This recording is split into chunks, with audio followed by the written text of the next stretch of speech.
पाणिनिं सूत्रकारं च प्रणतोऽस्य नमस्ते श्रीगुरुभ्यो तत्र प्रातिपदिकसंज्ञा विधायकं सूत्रद्वयं दृष्टम् अर्थवत् सूत्रं पुनः कृतद्धितसमासाश्च इति सूत्रम् अर्थवत् सूत्रेण अर्थवतः शब्दस्वरूपस्य प्रातिपदिकसंज्ञा विधीयते पुनः कृतद्धितसमासाश्च इत्यनेन कृदन्तस्य तद्धितान्तस्य समासस्य च प्रातिपदिकसंज्ञा विधीयते तत्र समासस्य तावत् पूर्वसूत्रेणैव सिद्ध्यति यतोहि अर्थवत् शब्दस्वरूपसत्त्वा पूर्वसूत्रेणैव प्रातिपदिकसंज्ञा सिद्ध्यति सिद्धे सति पुनः अनेन सूत्रेण कृतद्धितसमासाश्चेत् सूत्रेण पुनः प्रातिपदिकत्वं विधीयते तच्च व्यर्थं सत् तत्र नियमं बोधयति यच्च संघाते पूर्वो भागः पदं तस्य चेद्भवति तर्हि समासस्यैव यत्र पदसंघातः भवति तादृशपदसंघाते पूर्वभागः पदं भवति तादृशपदसंघातस्य यदि प्रातिपदिकत्वं तर्हि समासस्यैव तेन कस्य व्यापत्तिर्भवति इति चेत् वाक्यस्य प्रातिपदिकसंज्ञा वाक्यते वाक्ये बहूनि पदानि भवन्ति तत्र पूर्वत्र विद्यमानमपि पदमेव मध्यवर्ती अंशः अपि पदमेव उत्तरत्र विद्यमानः अपि पदमेव परन्तु तत्र पूर्वभागः पदम् अस्ति चेदपि तादृशसंघातस्य प्रातिपदिकसंज्ञा न भवति यदि संघातस्य प्रातिपदिकत्वं तर्हि समासस्यैव इति नियमकरणा अतः वाक्यस्य प्रातिपदिकसंज्ञा नास्ति यदि वाक्यस्य प्रातिपदिकसंज्ञा स्यात् तर्हि का विप्रतिपत्तिः इति चेत् तत्र मध्ये ये सुप् प्रत्ययाः सन्ति वाक्यस्य अवयवभूताः तेषां लुक् प्रसङ्गः स्यात् तदानीं शुद्धस्य वाक्यस्य श्रवण अप्रसङ्गः स्यात् अतः वाक्यस्य संज्ञा नेष्यते अनेन नियमेन वाक्यस्य प्रातिपदिकत्वं वाच्यते अग्रिमं सूत्रं भवति प्रत्ययः आपञ्चमसमाप्तेः अधिकारोऽयं प्रत्ययः इति सूत्रम् इदं सूत्रं संज्ञासूत्रमपि भवति अधिकारसूत्रमपि भवति तत्र षड्विधं सूत्रलक्षणम् इति उच्यते संज्ञा च परिभाषा च विधिर्नियम एव च परन्तु प्रत्ययः इति यत् सूत्रमस्ति तस्य कश्चन विशेषः यत् इदं संज्ञासूत्रमपि भवति पुनः परिभाषा न अधिकारसूत्रमपि भवति संज्ञासूत्रं प्लस् अधिकारसूत्रम् आपञ्चमसमाप्तेः अधिकारोऽयम् अधिकारसूत्राणां किञ्चित् लक्षणं भवति अधिकारसूत्राणि उत्तरत्र अनुवर्तन्ते स्व उत्तरत्र यानि सूत्राणि सन्ति तावत् पर्यन्तं तत्र सर्वत्रापि तेषाम् अनुवृत्तिर्भवति अधिकारसूत्राणाम् इदं लक्षणं भवति इदानीं प्रत्ययः इति सूत्रम् अधिकारसूत्रम् इति उच्यते तस्य अनुवृत्तिः भवति इदानीं तृतीयाध्यायस्य प्रथमपादस्य आद्यं सूत्रं भवति प्रत्ययः इति सूत्रम् तस्य अनुवृत्तिर्भवति कियत् पर्यन्तम् अनुवृत्तिर्भवति किम् अष्टाध्यायाः आन्तं यावत् अनुवर्तते वा अथवा तृतीयाध्याय चतुर्थाध्यायस्य समाप्तिपर्यन्तम् अनुवर्तते वा अथवा केवलं 10 सूत्रेषु अनुवर्तते वा इति तत्र सन्देहः भवति अतः सर्वत्रापि अधिकारसूत्रस्थले व्याप्तेः निश्चयः क्रियते व्याप्तिः नाम कियत् पर्यन्तम् अस्य सूत्रस्य अधिकारः इति व्याप्तिनिश्चयः क्रियते व्याप्तिनिश्चयः अत्र ग्रन्थकारेण क्रियते आपञ्चमपरिसमाप्तेः अधिकारोऽयम् तृतीयाध्यायस्य प्रथमपादस्य प्रथमं सूत्रम् इदं सूत्रम् आपञ्चमपरिसमाप्तेः प्रत्येकस्मिन् अध्याये 4 पादाः सन्ति इत्थञ्च तृतीयाध्यायस्य आदौ यद् सूत्रम् इदं कथितम् इदं सूत्रं तृतीयाध्यायः चतुर्थाध्यायः पञ्चमाध्यायः पञ्चमाध्यायस्य समाप्तिपर्यन्तमपि अनुवर्तते इत्थञ्च कः अर्थः भवति तृतीयाध्यायाद् आरभ्य पञ्चमाध्यायस्य समाप्तिपर्यन्तं ये विशिष्टाः शब्दाः कथिताः ते प्रत्ययसंज्ञकाः भवन्ति इदानीं गुप् तिज् किद्भ्यः सन् इति उच्यते गुप् तिज् किद्भ्यः ते धातवः सन् इति सः नूतनः शब्दः सः कः सः प्रत्ययः भवति पुनः तस्यापत्यं इति प्राग्दीव्यतो अण् इति उच्यते प्राग्दीव्यतः दीव्यत इति शब्दः अण् इति सः विशिष्टशब्दः सः कः सः प्रत्ययः भवति इत्थञ्च इदं सूत्रं प्रत्यय इति संज्ञामपि ददाति तावदेव न उत्तरत्र अनुवर्तते प्रत्यय इति संज्ञावाचकः शब्दः अतः इदं संज्ञासूत्रं प्लस अधिकारसूत्रम् अनेन सूत्रेण कोऽपि प्रत्ययः न विधीयते प्रत्ययः इति सूत्रेण कोऽपि प्रत्ययः न उच्यते प्रत्यये संज्ञावाचकः शब्दः कुत्र अस्ति प्रत्ययः इति चेत् उत्तरत्र सर्वत्र गत्वा एषः प्रत्ययः एषः प्रत्ययः एषः प्रत्ययः इति बोधयति इत्थञ्च उत्तरत्र यानि सूत्राणि सन्ति तत्र सर्वत्रापि गत्वा प्रत्यय इति संज्ञां प्रबोधयति अतः इदम् अधिकारसूत्रं संज्ञासूत्रं च आपञ्चमपरिसमाप्तेः अधिकारोऽयम् इदानीं प्रत्ययः इति अस्ति तस्य का व्युत्पत्तिः प्रत्ययः प्रतीयते विधीयते इति प्रत्ययः इति अस्ति तद् अणुदित्सवर्णस्य च प्रत्ययः इत्यस्ति परन्तु सः न स्वप्रकृतेः अर्थं यः प्रत्याययति सः प्रत्ययः स्वप्रकृतेः प्रकृत्यर्थं यः प्रत्याययति प्रत्याययति तन्नाम बोधयति ज्ञापयति इत्यर्थः स्वप्रकृतेः अर्थं यः बोधयति यः प्रत्याययति सः प्रत्ययः इदानीं प्रत्ययाः सर्वेपि प्रत्ययाः प्रकृतेः एव क्रियते प्रकृतिं विना प्रत्ययस्य उपस्थितिरेव नास्ति तर्हि सः प्रत्ययः किं करोति स्वप्रकृतेः अर्थं प्रत्याययति कदाचित् सोऽपि वाचकः स्वयमपि तमर्थं बोधयति प्रकृत्यर्थमपि सः प्रत्याययति प्रकृतौ यः अर्थः अस्ति तमर्थं सः प्रकाशयति प्रत्याययति ज्ञापयति बोधयति स एव प्रत्ययः इत्थञ्च स्वप्रकृत्यर्थं यः प्रत्याययति सः प्रत्ययः प्रत्यय इति संज्ञावाचकः शब्दः प्रत्ययः इति यत् इदं सूत्रमस्ति तच्च सूत्रं पञ्चमाध्यायस्य समाप्तिपर्यन्तम् अनुवर्तते अतः एव तत्र सर्वत्रापि प्रश्नः क्रियते प्रत्ययाः अष्टाध्याय्यां कुत्र अभिहिताः इति चेत् इदमेव सूत्रं गमकं भवति प्रत्ययाः कुत्र कथिताः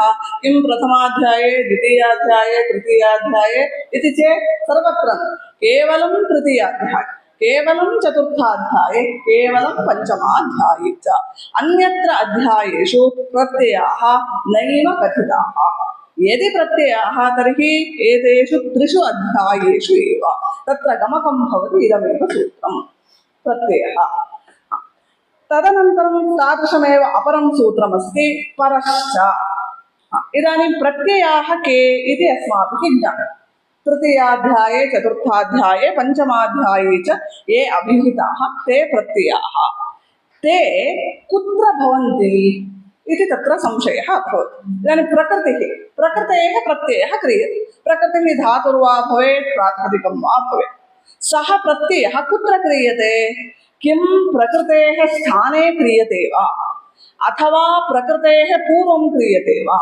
अथवा प्रकृतेः अन्तिमवर्णस्य अन्ते क्रियते वा अथवा प्रकृतेः परत्र क्रियते वा इति बहुविधाः तत्र सन्देहाः भवन्ति प्रत्ययः इति उच्यते सः प्रत्ययः कुत्र भवति प्रकृतेः स्थाने इदानीम् अस्माभिः को एडच इति उच्यते तत्र यणः स्थाने तद्वत् एषः प्रत्ययः प्रकृतेः स्थाने भवति वा राम इत्यस्मात् सुप्रत्ययः तर्हि राम इत्यस्य स्थाने पञ्चम्याः स्थानमर्थः इति तथा स्वीक्रियते वा अथवा रामशब्दात् पूर्वं भवति वा अथवा रामशब्दस्य अन्त्यस्य वर्णस्य स्थाने भवति वा परत्र भवति वा इति संशये सति इदं सूत्रम् उपतिष्ठते किं सूत्रं परश्च प्रत्ययाः प्रकृतेः परत्र भवन्ति प्रकृतेः पराः एव भवन्ति अतः सर्वत्र पश्यन्तु अस्माभिः ये प्रत्ययाः क्रियन्ते ते सर्वेपि प्रकृतेः परत्रैव क्रियते परन्तु तत्र प्रमाणं किञ्चिदस्ति प्रमाणं वयं न जानीमः बहु अधीतम् इदानीं कृतिः कृ धातोः तिन् प्रत्ययः सम्यक् लिखामः कृ धातुः आदौ लिख्यते अनन्तरं तिन् प्रत्ययः कृ धातुः तृच् प्रत्ययः भू धातुः तिङ् प्रत्ययः विलिख्य गच्छामः परन्तु तत्र किं गमकम् आदौ तिप् प्रत्ययः अनन्तरं भू धातुः भवितुमर्हति खलु इति चेत् नास्ति अत्र परश्च इति सूत्रम् यः प्रत्ययः सः प्रकृतेः परत्र भवति इति बोधयति इदं सूत्रम् तर्हि इदं कीदृशं सूत्रम् नियमः नाम व्यर्थं सत् इति संशयः संशयः आगतः तदानीं संशयः वारितः प्रत्ययः कुत्र भवति प्रकृतेः परत्र भवति वा पूर्वत्र भवति वा स्थाने परिभाषा सूत्रम् अनियमे नियमकारिणी परिभाषा इति उच्यते अनियमे अनियमः नाम नियमाभावः इति अनियमः नाम सन्देहः इत्यर्थः अनियमे नियमकारिणी सन्देहे सति सन्देहनिवारिका भवति परिभाषा अतः इदं सूत्रं परिभाषा सूत्रं तावदेव न अधिकारसूत्रमपि इदं परिभाषा सूत्रं प्लस अधिकारसूत्रं प्रत्ययः इत्यस्य पुच्छभूतं सूत्रं भवति प्रत्ययः इत्यस्य पुच्छम् अतः यत्र यत्र प्रत्ययः इति सूत्रं गच्छति तत्र तत्र परश्च इति सूत्रं गच्छति प्रत्ययः इति सूत्रं कियत् पर्यन्तं गच्छति पञ्चमाध्यायस्य आन्तं यावत् गच्छति तर्हि तावत् पर्यन्तमपि परश्च इति सूत्रमपि गच्छति अतः एव सः लिखति अयमपि तथा कथम् अयमपि तथा पूर्ववत् यथा पूर्वसूत्रं पञ्चमाध्यायस्य समाप्तिपर्यन्तम् अनुवर्तते तद्वत् इदमपि सूत्रं पञ्चमाध्यायस्य समाप्तिपर्यन्तम् अनुवर्तते तावदेव अन्यत् किमपि सः न आह अयमपि तथा इत्थञ्च प्रत्ययः इति सूत्रं संज्ञासूत्रं प्लस् अधिकारसूत्रम् इदं सूत्रं किं परिभाषासूत्रं प्लस् अधिकारसूत्रम् अस्तु इतः परं तादृशमेव तृतीयं सूत्रमस्ति ज्ञाप् प्रातिपदिका इति सूत्रम् ज्ञाप् प्रातिपदिका ञी आप् प्रातिपदिका प्रातिपदिकात् इति तु अस्माभिः अनुपदमेव दृष्टं प्रातिपदिका संज्ञावाचका शब्दाः के प्रातिपदिकत्वं कस्य भवति ञी इति अस्ति ञी नाम कयेषः स्त्री प्रत्ययाः के ते ईप नीषु नी इति त्रिविधाः स्त्री प्रत्ययाः नी इति शब्देन स्वीक्रियन्ते आप नाम ताप दाप च सर्वत्रापि आप इति शिष्यते अतः त्रयाणां प्रत्ययानां ग्रहणं भवति आप इति शब्दे नी पुनः आ तत्र काचित् परिभाषा प्रत्ययग्रहणे तदन्ताः ग्राह्याः शार्ट्कट् प्रत्यय न श्रुतं प्रत्ययग्रहणे तदन्ताः ग्राह्याः प्रत्ययग्रहण सुदीर्घा परिभाषा प्रत्ययग्रहणे यस्मात् स विहितः तदादेः तदन्तस्य ग्रहणम् इति परिभाषा परन्तु तस्य शार्ट्कट् उच्यते प्रत्ययग्रहणे तदन्ताः ग्राह्याः इति तस्य संक्षिप्त रूपं प्रत्ययग्रहणे तदन्ताः यत्र यत्र सूत्रेषु प्रत्ययाः गृह्यन्ते इदानीं बहुत्र सूत्रेषु प्रत्ययानां निर्देशः क्रियते तत्र सर्वत्रापि प्रत्ययस्य निर्देशः नास्ति प्रत्ययः साक्षात् न स्वीक्रियते किन्तु प्रत्ययान्तस्य स्वीकारः क्रियते इदानीं पश्यतु ज्ञाप प्रातिपदिका इति उच्यते तत्र प्रातिपदिकात् इति तु न प्रत्ययः ञी इति प्रत्ययः आप इति प्रत्ययः तर्हि नी इति शब्देन किं त्रयः प्रत्ययाः स्वीक्रियन्ते वा इति चेत् न प्रत्ययग्रहणे तदन्ताः ग्राह्याः इति न्यायेन तत्र प्रत्ययान्तः शब्दः स्वीक्रियते नी इत्यनेन ण्यन्ताः स्वीक्रियन्ते आप इत्यपि प्रत्ययः अतः आप इत्यनेन आबन्ताः शब्दाः इत्थञ्च नी इत्यस्य ण्यन्ताः इत्यर्थः आवित्यस्य आबन्ताः प्रातिपदिकात् इति तु इदानीं दृष्टं तत्र अन्तत्वं नास्ति प्रातिपदिकान्तत्वम् इति नास्ति केवलं ण्यन्ता आबन्ता प्रातिपदिका किं भवति इति चेत् ण्यन्तात् आबन्तात् प्रातिपदिकात्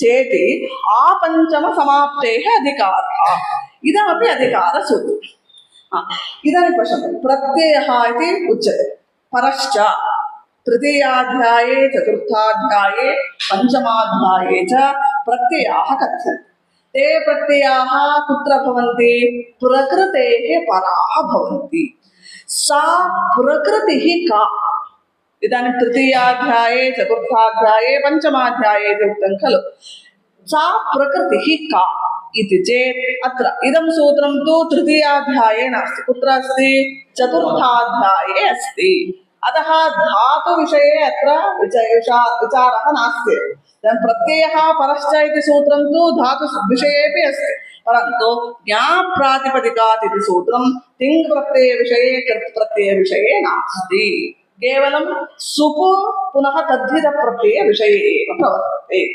चतुर्थाध्यायस्य आदितः पंचमाध्यायस्य समाप्तिपर्यन्तं ये प्रत्ययाः दक्ष्यन्ते ते कस्मात् भवन्ति, प्रकृतेः भवन्ति इति वयं जानीमः। सा प्रकृतिः का इति चेत् प्रातिपदिकात्, प्रातिपदिकात् परत्र भवन्ति। प्रातिपदिकं नाम किम् इति अस्माभिः ज्ञातमेव।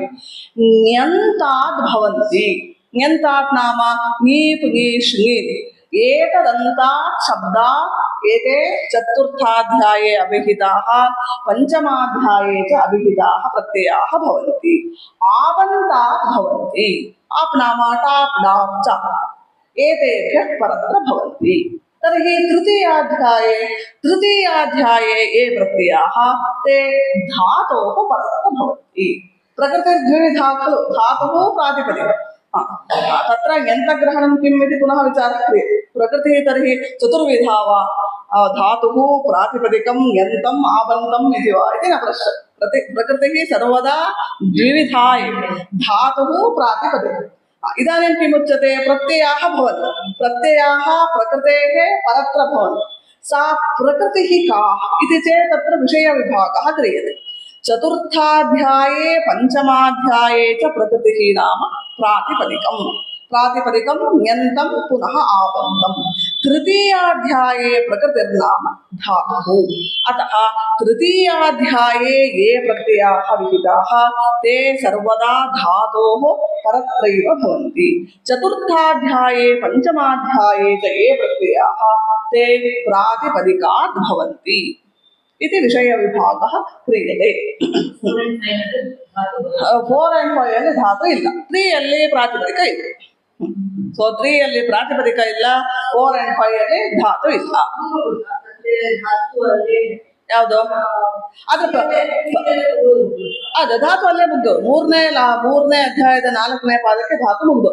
ಸೊ ಧಾತು ಸಂಬಂಧಿಯಾದಂತಹ ಯೋಯಃ ಪ್ರತ್ಯಯ ಎಲ್ಲವೂ ಕೂಡ ತೃತೀಯಾಧ್ಯಾಯದಲ್ಲಿಯೇ. ಸೊ ಪ್ರಾತಿಪದಿಕ ಸಂಬಂಧಿಯಾದಂತಹ ಯೋಯಃ ಪ್ರತ್ಯಯ ಅದು 4ನೇ ಅಧ್ಯಾಯದಲ್ಲಿ 5ನೇ ಅಧ್ಯಾಯದಲ್ಲಿ ಮಾತ್ರ. ಸೊ ಆದ್ರೆ ಪ್ರತ್ಯಯ ಸೂತ್ರ 3 ಕಡೆ ಹೋಗುತ್ತೆ, ಯಾಕಂದ್ರೆ ಎಲ್ಲವೂ ಪ್ರತ್ಯಯ. ಧಾತುವಿಗೆ ವಿಹಿತವಾದಂಥದ್ದು ಪ್ರತ್ಯಯವೇ, ಪ್ರಾತಿಪದಿಕಕ್ಕೆ ವಿಹಿತವಾದಂಥದ್ದು ಪ್ರತ್ಯಯ. ಹಾಗಾದ್ರಿಂದ ಅಲ್ಲಿ ಪ್ರಕೃತಿ ಮಾತ್ರ ಭೇದ. ತೃತೀಯಾಧ್ಯಾಯದಲ್ಲಿ ಪ್ರಕೃತಿ ಧಾತುವಾಗಿರುತ್ತೆ, ಚತುರ್ಥಾಧ್ಯಾಯದಲ್ಲಿ ಪ್ರಕೃತಿ ಪ್ರಾತಿಪದಿಕ ಆಗಿರುತ್ತೆ.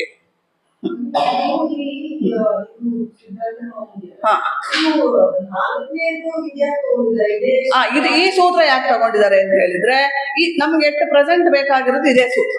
ಈಗ ನಾವು ವಿಚಾರ ಮಾಡ್ತಾ ಇರುವಂತದ್ದು ಸುಪ್ ಪ್ರತ್ಯಯ. ನಾವೀಗ ಧಾತು ಹೇಳ್ತಾ ಇಲ್ಲ, ಆ ಪ್ರತ್ಯಯ ಪರಶ್ಚ ಅದು ಎಲ್ಲಕ್ಕೂ ಬೇಕು, ಕಾಮನ್ ಆಗಿರೋ ಸೂತ್ರ. ತಿಂಗಿಗೂ ಬೇಕು, ಇದಕ್ಕೂ ಬೇಕು. ಈಗ ಯಾಕೆ 3ರಿಂದ ಜಂಪ್ ಆಗಿ 4ಕ್ಕೆ ಬಂದಿದ್ದಾರೆ ಅಂತ ಹೇಳಿದ್ರೆ, ನಾವು ಎಟ್ ಪ್ರೆಸೆಂಟ್ ಮಾತಾಡ್ತಾ ಇರುವಂತದ್ದು ಸುಪ್ ಪ್ರತ್ಯಯಗಳು. ಸೊ ಸುಪ್ ಪ್ರತ್ಯಯ ಎಲ್ಲಿದೆ? ಚತುರ್ಥಾಧ್ಯಾಯದಲ್ಲಿ ಇದೆ. ಸೊ ಅದಕ್ಕೆ ಪ್ರಯೋಜನಕರವಾದಂತಹ ಈ ಸೂತ್ರವನ್ನು ಇಲ್ಲಿ ಹೇಳಲಾಗಿದೆ. ಸೊ ತೃತೀಯ ಅಧ್ಯಾಯ ಜಂಪ್ ಮಾಡಿ, ತೃತೀಯ ಅಧ್ಯಾಯ ಬೇಡ, ಅದು ನಾವು ಮುಂದೆ ತಿಂಗಂತ ಪ್ರಕರಣದಲ್ಲಿ ವಿಚಾರ ಮಾಡ್ತೇವೆ. ಸೊ ಇದು ಸುಪ್ಪು ಬೇಕಾಗಿರೋದ್ರಿಂದ ಈ ಜ್ಞಾಪ್ರಾತಿಪದಿಕ ಅಂತ ಹೇಳಿ ಸೂತ್ರವನ್ನು ತಂದಿದ್ದಾರೆ.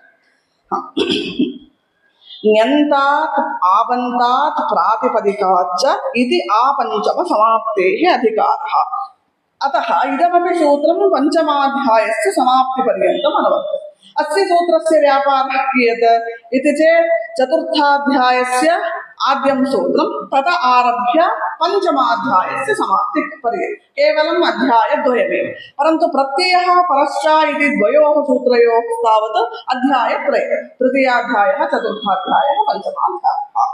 एवं च विषयविभागः कर्तव्यः।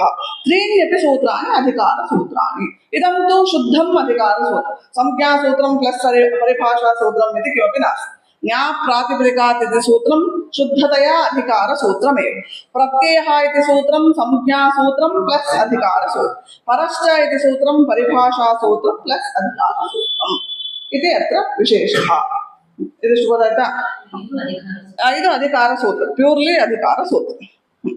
ಞಂತಾತ್ ಆವಂತಾತ್ ಪ್ರಾತಿಪದಿಕಾಚ್ಚ ಇತ್ಯೇತತ್ ಆಪಂಚಮ ಸಮಾಪ್ತೇಃ ಅಧಿಕಾರಃ. ತತ್ರ ಪ್ರಾತಿಪದಿಕ ಗ್ರಹಣೆ ಲಿಂಗ ವಿಶಿಷ್ಟಸ್ಯಾಪಿ ಗ್ರಹಣಂ ಇತ್ಯೇವ ಸಿದ್ಧೆ ಜ್ಞಾಪ್ ಗ್ರಹಣಂ ಞಂತಾತ್ ಆವಂತಾತ್ ತದ್ಧಿತೋತ್ಪತ್ತಿಃ ಯಥಾ ಸ್ಯಾತ್ ಜ್ಞಾಭ್ಯಾಂ ಪ್ರಾಂಗ್ ಮಾ ಭೂತ್ ಇತ್ಯೇವಮರ್ಥಂ. ಅತ್ರ ಮಹಾನ್ ವಿಷಯಃ ಒಂದೊಂದು ಪಂಕ್ತಿಯಲ್ಲೇ ಸಿಕ್ಕಾಪಟ್ಟೆ ಹಿಡಿದಿದೆ. ಅತ್ರ ಕಃ ವಿಷಯಃ ಇದಾನಿಂ ಚತುರ್ಥಾಧ್ಯಾಯ. ತೃತೀಯಾಧ್ಯಾಯೇ ತಿಂಗ್ ಪ್ರತ್ಯಯಾಃ ಉಕ್ತಾಃ ಕೃತ್ ಪ್ರತ್ಯಯಾಃ ಉಕ್ತಾಃ. अतः तृतीयाध्यायः इदानीं मास्तु. चतुर्थाध्याये पञ्चमाध्याये कीदृशाः प्रत्ययाः कथिताः इति चेत् स्त्रीप्रत्ययाः कथिताः. स्त्रीप्रत्ययाः अष्टौ सन्ति. अष्टौ स्त्रीप्रत्ययाः चतुर्थाध्यायस्य प्रथमपादे कथिताः. तद्धितप्रत्ययाः कथिताः. सुप् प्रत्ययाश्च कथिताः. सुप् नाम 21 प्रत्ययः. सु औजस् इत्यादि 21 प्रत्ययाः कथिताः. पुनश्च स्त्री प्रत्ययाः ताप् दाप् चाप् ङीट् ङीष् पुनः ऊं पुनः ते इति अष्टौ स्त्री प्रत्ययाः कथिताः. तद्धित प्रत्ययाः असङ्ख्याकाः सन्ति. तेषां कण्ठरवेण वक्तुं च न शक्यते. अतः बहवः तद्धित प्रत्ययाः सन्ति.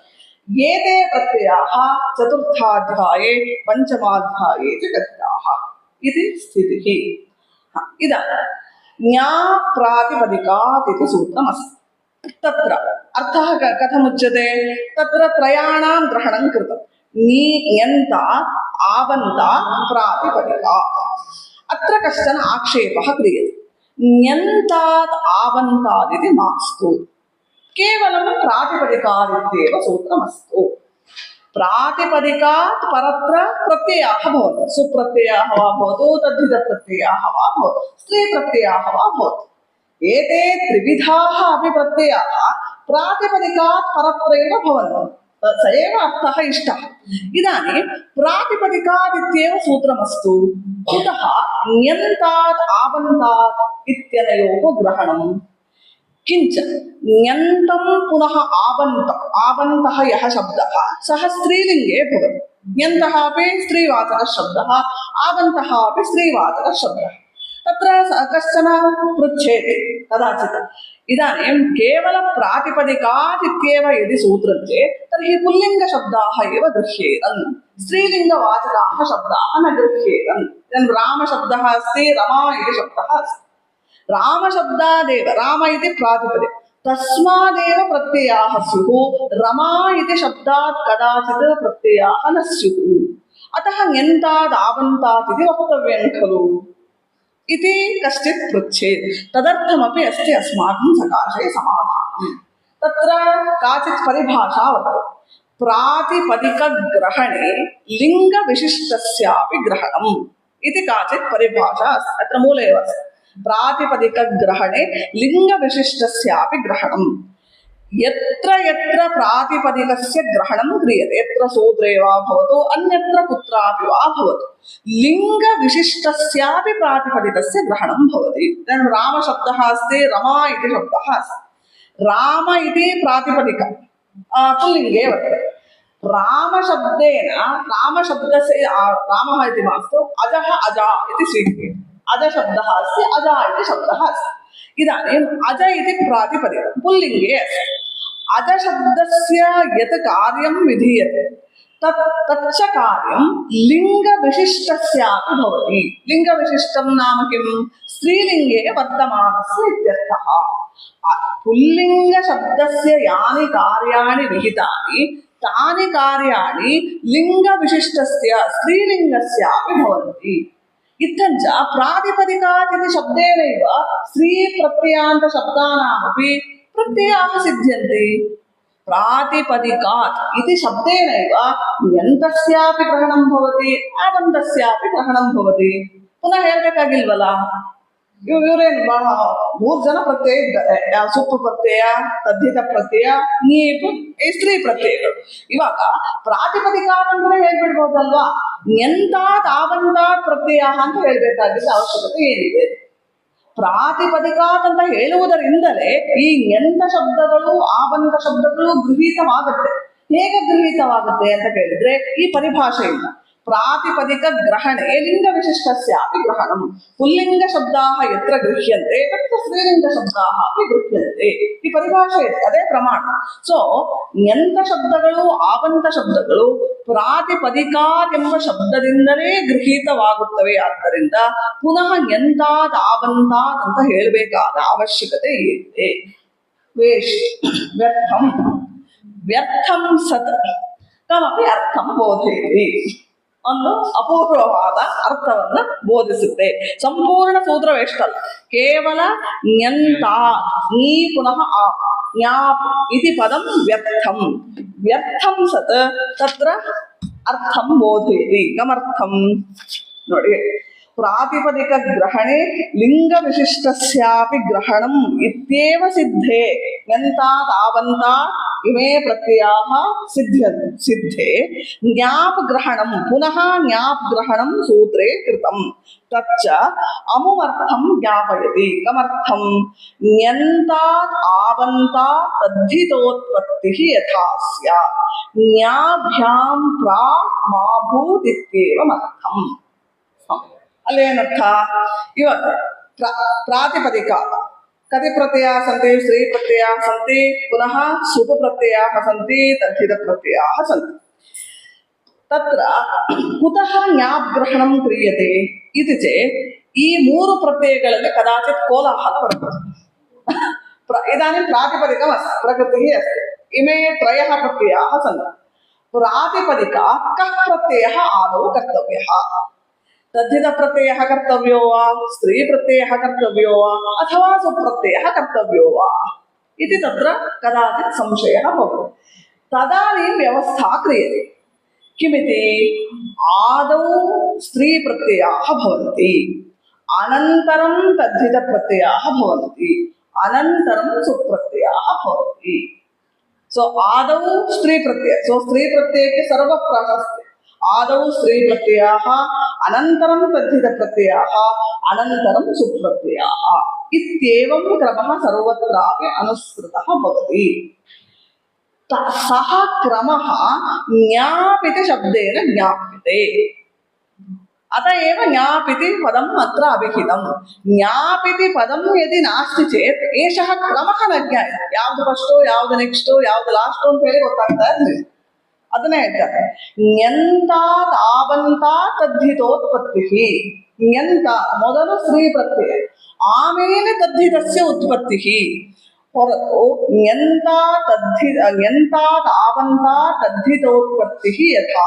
ಸ್ಯಾತ್ ಜ್ಞಾಭ್ಯಾಂ ಪ್ರಾಕ್ ಮಾ ಭೂತ್ ಸೊ ಸುಪ್ಪು ಎಂಡಲ್ಲೇ ಬರುವಂಥದ್ದು ಅಲ್ಲಿ ವಿಪ್ರತಿಪತ್ತಿನೇ ಇಲ್ಲ ಸುಪ್ಪು ಪ್ರತ್ಯಯ ಯಾವತ್ತೂ ಲಾಸ್ಟಿಗೆ ಬರುತ್ತೆ ಸೊ ತದ್ಧಿತ ಪ್ರತ್ಯಯ ಇದೆ ಸ್ತ್ರೀ ಪ್ರತ್ಯಯ ಇದೆ ಸೊ ಇವೆರಡರಲ್ಲಿ ಯಾವುದು ಮೊದಲಿಗೆ ಬರಬೇಕು ಸ್ತ್ರೀ ಪ್ರತ್ಯಯ ಬರಬೇಕು ತದ್ಧಿತ ಪ್ರತ್ಯಯ ಬರಬೇಕು ಅಂತ ಹೇಳಿದ್ರೆ ಅಲ್ಲಿ ಏನು ನಿಯಮ ಇಲ್ಲದೆ ಹೋದ್ರೆ ಯಾವ್ದು ಬೇಕಾದ್ರೂ ಬರ್ಬೋದು ಮನಸೋ ಇಚ್ಛೆ ಕದಾಚಿತ್ ತದ್ಧಿತ ಪ್ರತ್ಯಯ ಬೋಧಂ ಕದಾಚಿತ್ ಸ್ತ್ರೀ ಪ್ರತ್ಯಯ ಬೋಧಂ ತತ್ರ किमपि प्रमाणं किमपि न भवति इदानीं ज्ञापिति सूत्रम् अत्र सूत्रे सः शब्दः निविष्टः वर्तते तेन ज्ञायते आदौ ज्ञाप् प्रत्ययः स्त्री प्रत्ययः अनन्तरं तद्धित प्रत्ययः सर्वाङ्गे सुप्रत्ययः येनमर्थं ज्ञापयितुं ज्ञाप् ग्रहणं सूत्रे क्रियते सो ज्ञाप् ग्रहण ಮಾಡಿದ್ದು ವೇಸ್ಟ್ ಇಲ್ಲ ಜ್ಞಾಪ್ ಗ್ರಹಣ ಸಾರ್ಥಕವೇ ಜ್ಞಾಪ್ ಗ್ರಹಣ ಮಾಡಿರುವುದರಿಂದ ಆದೌ ಸ್ತ್ರೀ ಪ್ರತ್ಯಯ ಅನಂತರಂ ತದ್ಧಿತ ಪ್ರತ್ಯಯ ಅದನ್ನೇ ಹೇಳ್ತಾರೆ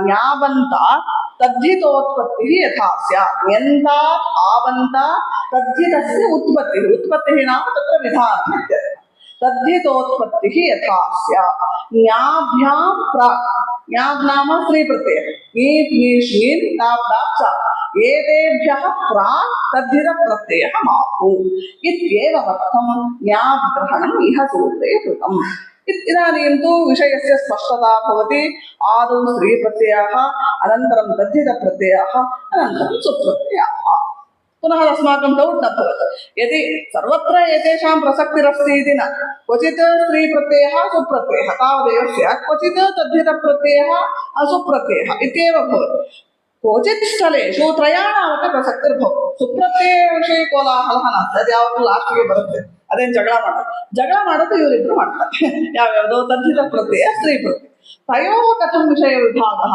इति चेत् ज्ञाग्रहण आदौ नीश स्त्री प्रत्ययाः भवन्ति अनन्तरं तद्धितप्रत्ययाः भवन्ति ಅದು ಉದಾಹರಣೆನೂ ಇದೆ ಅದು ಉದಾಹರಣೆ ಎಲ್ಲ ಹೇಳಿದ್ರೆ ಜಾಸ್ತಿ ಲತೇನ ಲೋಹಿತಿಕಾ ಲೋಹಿನಿಕಾ ಇದು ರೂಪದ್ವಯ ಸಿದ್ಧಿ ಅಂತೆಲ್ಲ ಹೇಳಿದ್ದಾರೆ ಅದೆಲ್ಲ ನೀವು ಸ್ತ್ರೀ ಪ್ರತ್ಯಯ ಪ್ರಕರಣ ಎಲ್ಲ ಓದಿ ಎಲ್ಲ ಬಂದಿದ್ದ ಹೇಳ್ಬೋದು ಅದೆಲ್ಲ ಮನೋರಮದಲ್ಲಿ ವಿಚಾರ ಮಾಡಿದ್ದಾರೆ ತೇನ ಲೋಹಿತಿಕಾ ಲೋಹಿನಿಕಾ ಇದು ರೂಪದ್ವಯ ಸಿದ್ಧಿ ಸುದೀರ್ಘ ಪ್ರಕ್ರಿಯೆ ಸದ್ಯ ಹೇಳಿ ತಲೆ ಹಾಳಾಗುತ್ತೆ ಈಗ ಇಷ್ಟು ಮಾತ್ರ ಬೇಕು ञन्तादावन्ता तद्धितोत्पत्तिः यथा स्यात् ज्ञाभ्यां प्राङ् मा भूत् इत्येवमर्थं किं ज्ञाग्रहणं सूत्रे क्रियते इत्थञ्च आदौ स्त्रीप्रत्ययाः भवन्ति अनन्तरं तद्धितप्रत्ययाः भवन्ति इत्येवमर्थं ज्ञाग्रहणम् अनन्तरं तु सूत्रं बहु सुलभम् अस्ति सौजस्मौक्षष्टाभ्याभ्यः स्नेभ्याभ्यः स्नसिभ्याभ्यः ङसोसां ङयोसु अनेन सूत्रेण 21 सुप्रत्ययाः निगदिताः ञन्तादावन्तात् प्रातिपदिकाच्च परे स्वादयः प्रत्ययाः स्युः एते प्रत्ययाः कस्मात् भवन्ति ञन्तात् भवन्ति आवन्तात् भवन्ति प्रातिपदिकाच्च भवन्ति एते 21 सुप्रत्ययाः क्रियन्ते तत्र सुङस्योरुकारेकारो जषटङपाश्चेतः कः अर्थः अर्थस्तु बहु सरलः सु औजस् अम् औषस् ताभ्याभ्यस् ङेभ्याभ्यस् नसिभ्याभ्यस् ङसोसां ङयोसु 21 प्रत्ययः एतेषु प्रत्ययेषु इत्संज्ञकाः वर्णाः के इति अत्र कथ्यते इत्संज्ञकाः वर्णाः के सुङस्योः उकार इकारो सु इत्यत्र उकारस्य इत्संज्ञा पुनः ङसि पंचमे एकवचन ङसि इत्यत्र इकारस्य इत्संज्ञा सुङस्योरुकार एकारो जषटङपाश्चेतः जकारः कुत्र मिलति जस् जस् शकारः कुत्र मिलति शस् तकारः कुत्र मिलति ता इत्यत्र मिलति औट् इत्यत्र मिलति ता पुनः ङकारः कुत्र मिलति ङे ङसि ङस् ङि पुनः पकारः पकारः कुत्र मिलति सुप् एते इत्संज्ञकाः वर्णाः सुङस्योरुकारेकारो जषटङपाश्चेतः एते वर्णाः इत्संज्ञकाः ಏಕ ಒಂದೇ ಮಾತಿನಲ್ಲಿ ಎಲ್ಲರನ್ನ ಹೇಳಿ ಮುಗಿಸ್ಬಿಟ್ಟ ಅದರಲ್ಲಿ ಸೂತ್ರ ಗೀತ್ರ ಏನೋ ಹೇಳಿ ಸೂತ್ರ ಎಲ್ಲ ನಮ್ಗೆ ಗೊತ್ತು ಅಂತ ಹೇಳಿ ಸೊ ಯಾವ್ಯಾವ ವರ್ಣಗಳು ಇತ್ಸಂಜ್ಞಕ ವರ್ಣಗಳು ಸುಂಹಸ್ಯೋ ರುಕಾರೇಕಾರೋ ಜಷಟङಪಾಶ್ಚ ಇತಃ ಇತ್ಸಂಜ್ಞಕಾः ವರ್ಣಾः इत्थञ्च अत्र 21 प्रत्ययाः सन्ति पुनः सः कथयति विभक्तिश्च सुप्तिङौ विभक्तिसंज्ञौ स्तः सुप्रत्ययाः सन्ति पुनः तिङ् प्रत्ययाः सन्ति ते अष्टादश तिङ् प्रत्ययाः एते 21 सुप्रत्ययाः द्विविधानामपि प्रत्ययानां विभक्तिरिति संज्ञा भवति विभक्तिप्रत्ययाः प्रायः अस्माभिः विभक्तिप्रत्ययाः नाम सुप्रत्ययाः इत्येव वयं चिन्तयामः परन्तु एते एव न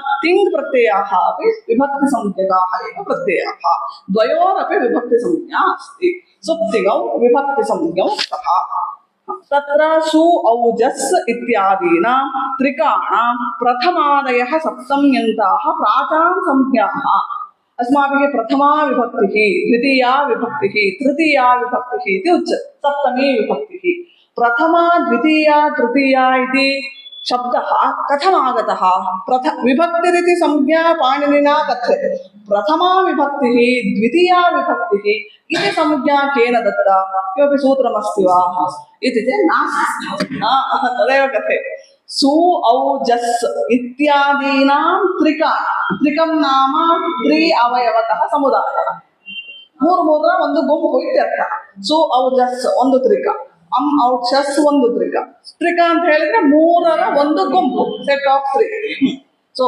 ತ್ರಿಕಾಣ ಪ್ರಥಮಾದಯ ಸಪ್ತಮ್ಯಂತಹ ಪ್ರಾಚಾಂ ಸಂಜ್ಞಾ ಪ್ರಥಮ ದ್ವಿತೀಯ ಸಪ್ತಮಿ ಅಂತ ಹೇಳಿ ಪಾಣಿನಿಕೃತವಾದ ಸಂಜ್ಞೆ ಅಲ್ಲ ಇದು ಪ್ರಾಚೀನ ವೈಯಾಕರಣರು ಕೊಟ್ಟಂತಹ ಸಂಜ್ಞೆ ತಾಭಿಃ ಇಹಾಪಿ ವ್ಯವಹಾರ ಸೊ ಪ್ರಾಚೀನರಿಂದ ಬಳಸಲ್ಪಟ್ಟಂತಹ ಯಾವ ಸಂಜ್ಞಾವಾಚಕ ಶಬ್ದ ಇದೆಯೋ ಅದನ್ನೇ ಇಹ ನಾಮ ಅತ್ರ ಇದಿನ ಪಾಣಿನೀಯ ವ್ಯಾಕರಣೆ ಇತ್ಯರ್ಥ ಇಹಾಪಿ ಪಾಣಿನೀಯ ವ್ಯಾಕರಣೆ ವ್ಯವಹಾರ ಕ್ರಿಯತೆ. ಸೊ ಪ್ರಾಚೀನರನ್ನ ಯಾವತ್ತೂ ಓಡಿಸಿದ್ರು. ನನಗೆ ಬೇಕಾದಲ್ಲಿ ಎಲ್ಲ ಕಡೆಯಲ್ಲೂ ಕೂಡ ಪ್ರಾಚೀನ ವೈಯಾಕರಣದ ಸಹಾಯವನ್ನು ಪಾಣಿನಿ ಪಡ್ಕೊಂಡು. ಸೊ ಪ್ರಥಮ ದ್ವಿತೀಯ ತೃತೀಯ ಇತ್ಯಾದಿ ಸಂಜ್ಞೆಗಳನ್ನ ಪಾಣಿನಿ ಕೊಟ್ಟಿದ್ದಲ್ಲ, ಇದು ಪ್ರಾಚೀನ ವೈಯಾಕರಣದ ಸಂಜ್ಞೆ. ಅದನ್ನು ಇಲ್ಲಿಯೂ ಕೂಡ ಬಳಸಲಾಗಿದೆ. ಇಹಾಪಿ ವ್ಯವಹಾರ. ಇತ್ತಂಚ ಕತಿತ್ರಿಕಾ ಸಂಭವಂತಿ ಸಪ್ತ. ಸೋ ಸು ಔಜ ಸಮೋಕ್ಷ ಶ್ರಾಭ್ಯಾಭ್ಯಸ್ಯ ಹಾಗೆ ಬರುತ್ತೆ. ಜ್ಞೇಭ್ಯಾಭ್ಯಸ್ ನಸಿಭ್ಯಾಭ್ಯಸ್ ನ ಸೋಸ ನೀಯೋಸು ಇತಿ ಸಪ್ತ ಕತೆ ಪಂಚ ಸಪ್ತ ಸಪ್ತ ಸಪ್ತತ್ರಿಕಂ ತ್ರಿಕಾಣಿ ಭವಂತಿ. ತತ್ರ ಸಪ್ತಾನಾಮಪಿ ಪ್ರಥಮ ದ್ವಿತೀಯ ಇತ್ಯಾದಿ ಸಂಜ್ಞಾಃ ಭವಂತಿ. ಪುನಃ ಸುಪಃ इति अस्ति. तत् पुनः एकवचन द्विवचन संज्ञा. तत् पुनः श्वः कथ्यते. अस्तु. Friday, Saturday, Sunday.